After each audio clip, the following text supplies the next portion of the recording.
Welcome to all our ornamental fisheries viewers on Facebook, Twitter, YouTube, Instagram. Now today we'll be doing a modernized version of our sponge filter. We'll be building this filter to show you how you can get more from your sponge filters. Stay tuned to know more.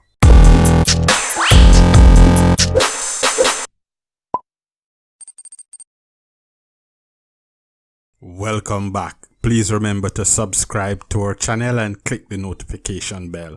Now, this is the sponge filter that we usually have. We usually glue the sponge to the surface of the glass. That will allow the filter to sink. Now, as this filter is maintained, you realize that the sponge is torn from the base, which usually destroys the filter. Now, what we are going to be doing is that we are going to be ensuring that whenever we wash out our filter, we will just be washing out the sponge only, and the base will not be affected, so we can reuse the base each time. So we are going to be showing you how we are going to be making this modernized sponge filter. So here we have our sponge. We'll be cutting our sponge into blocks.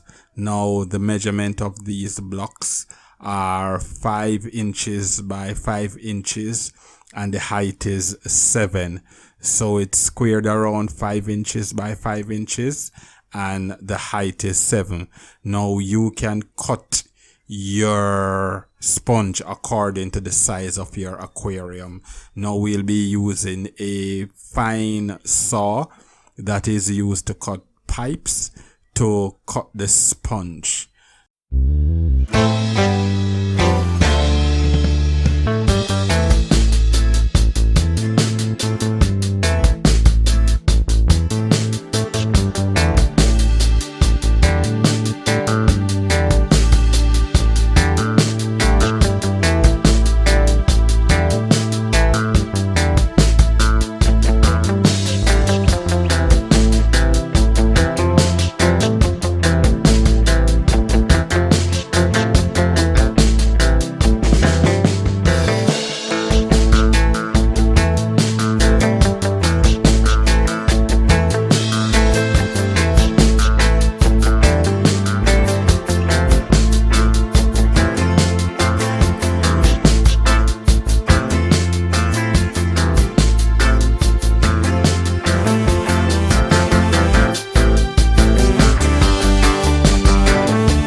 We will be using this piece of 1-inch pipe to form the basis of the midsection of our sponge filter. Now remember that our sponge is 7 inches, so we'll be cutting the pipe at 9 inches. Now this pipe will form the area that will create the suction for our sponge filter to work effectively.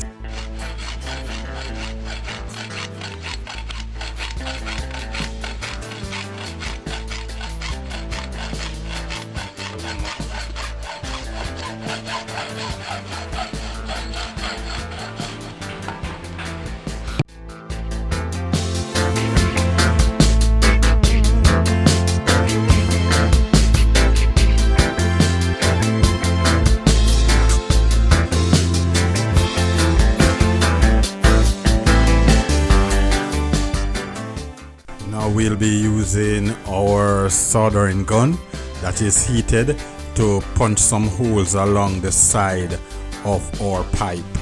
So we'll be punching holes right along the side of our pipe, going right down and right around. Depending on the length of your pipe, you can punch your holes as closely as you wish to. It doesn't carry a specific length at which you must punch your holes. The thing is that the more holes you have, it's the better the suction whenever you finish set up your sponge filter. So we'll punch the maximum amount of holes in our 1-inch pipe.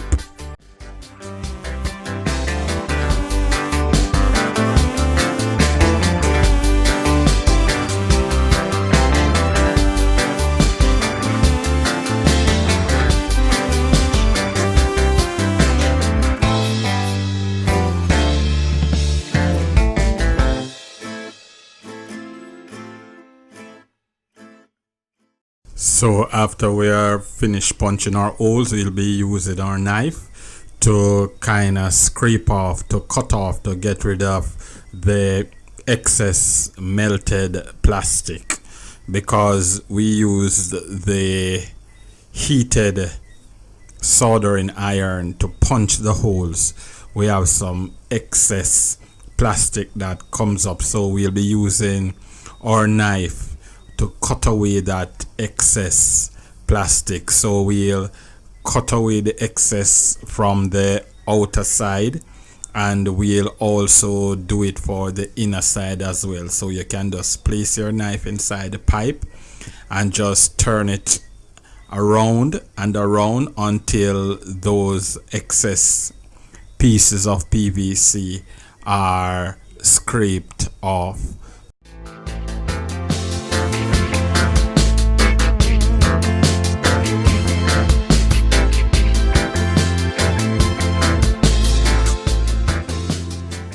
So after scraping off and finishing our inside pipe, we'll be cutting our glass. Remember that the size of our sponge is 5 inches by 5.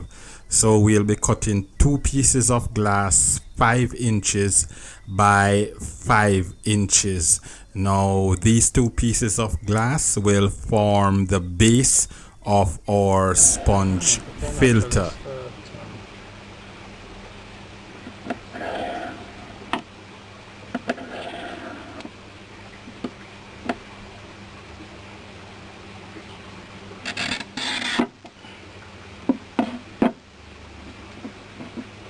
So now that we are finished cutting our 2 pieces of 5 by 5 glass, we'll be using this industrial sandpaper to sand the edges of our glass, as the edge of our glass is very sharp.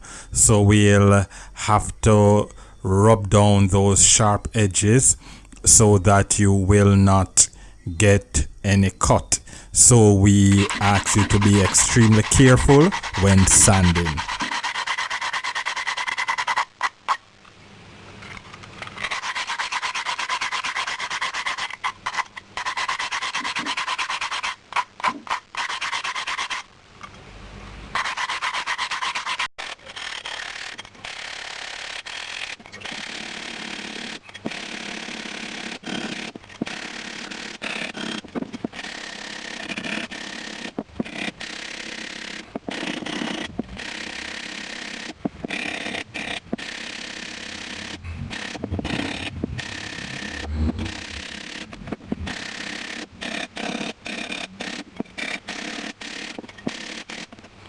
Now that we have cut our glass and sanded the edges, now we are going to move into the process where we'll be drilling the hole in the center of our glass, in one piece of the glass. So we'll be using this circular cutter to cut a hole in the middle of our glass. That hole is where our PVC pipe will go through.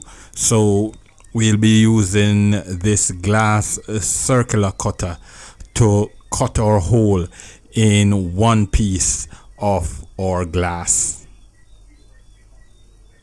So we'll measure our glass to ensure that we get our hole in the center. So we'll find the middle of our glass, the center of our glass, and we'll make a mark in there, and then we are going to be drilling that hole. So we are going to place the cutter in our drill, and then we'll start our process of drilling the hole. So here we use our drill to cut our hole in the glass. We ask that you wear protective eyewear or a glove to protect your hands and your eyes. So here we are finished cutting our glass, that hole in our glass. As you can see, we have cut that hole. So we use a bit of coolant whenever we are cutting the glass, so that the friction doesn't allow the glass to get too hot and break. So here is our hole that we are going to be putting our PVC pipe through.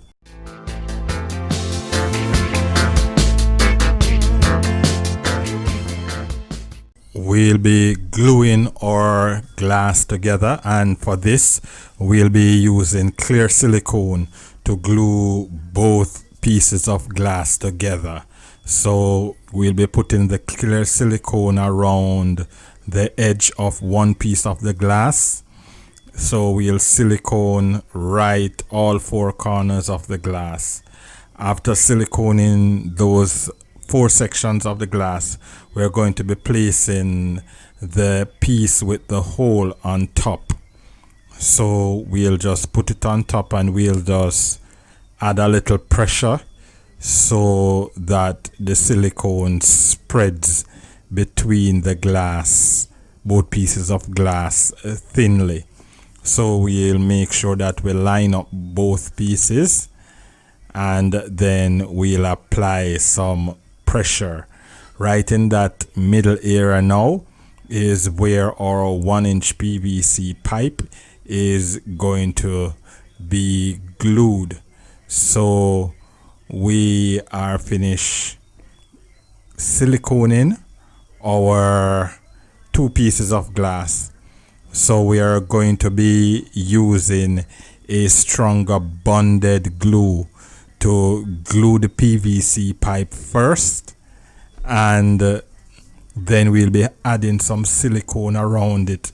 So we'll be using this stronger bonded glue on the edge of the PVC, as the PVC pipe fits tightly in that hole.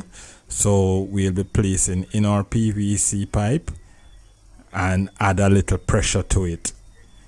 Next, what we'll be doing, we'll be adding a little bit more of that glue around the edges so that it will hold securely. So we'll continue adding, and then we are going to use our silicone. And what we are going to be doing, we are going to add an extra layer of adhesive. We are going to be adding an extra layer of strength to our PVC pipe. So we'll be using our clear silicone to go around the pipe to give us some added strength at the base of the pipe. So we'll silicone it right around with our clear silicone.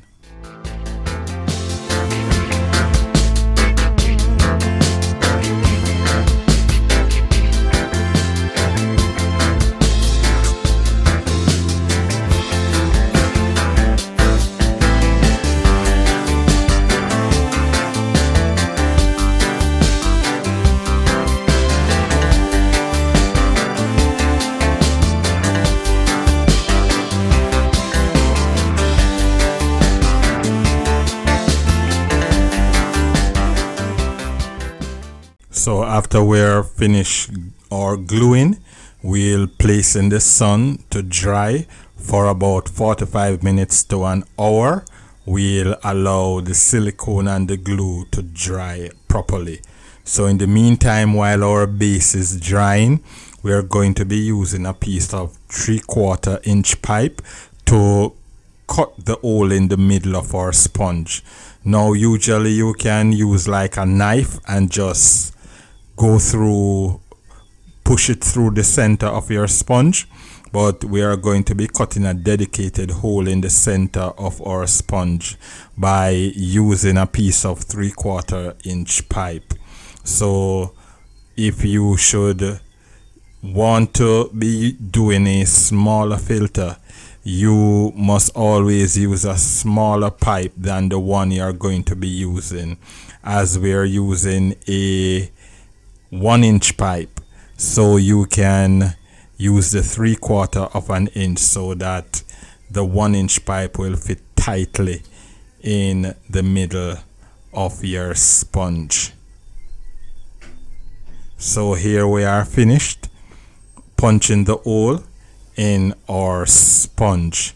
Now that our base is dried properly and the glue is well hardened, we are going to be assembling the final stage of our sponge filter. We'll be also adding a 1-inch air diffuser in the center of our pipe to diffuse the bubbles so that you will have a soft aeration, especially if you're placing it inside a breeder tank with fries. If you are not, you can do without using the air diffuser. So what we are going to be doing, we are going to be placing the sponge on the pipe. So we'll be putting the sponge on the pipe first. So after we are finished pushing our sponge straight to the base of our filter, so it's right to the base, if you realize it can be slided off easily, so you can take it off easily whenever you're washing. You can just slide it off to wash it and get it cleaned. So next we'll be adding our air tube through that final hole we punched at the top. So we are going to be pulling through our air tube and then adding our 1-inch air diffuser to the end of that tube. Remember that when you're placing in your air diffuser, you are to turn it and not to push it or pull it. If you're taking it out, always turn in and turn out like you're screwing a screw. That is the best way not to damage your air diffusers. So we are going to be pushing that air diffuser right at the base. So we'll push it straight down until it touches the glass, and we'll pull back out the excess amount of tube, and then that is our DIY modify assembled sponge filter.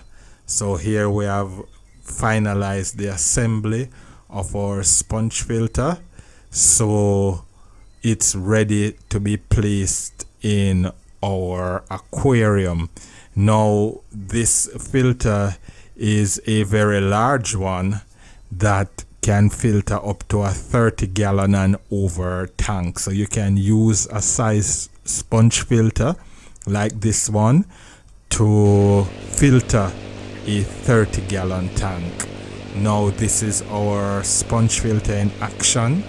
As you can see, the bubbles are pretty small and the air agitation at the surface is very mild. So if you're placing it inside a breeder tank, it would be best to use the air diffuser. Now if the air is too strong, what you can do, you can also add a air valve to the end that will allow you to control your airflow. Thanks much for watching another ornamental fish whiz video. Please remember to share, comment, subscribe. Special big up to all our subscribers. So continue to support ornamental fish whiz.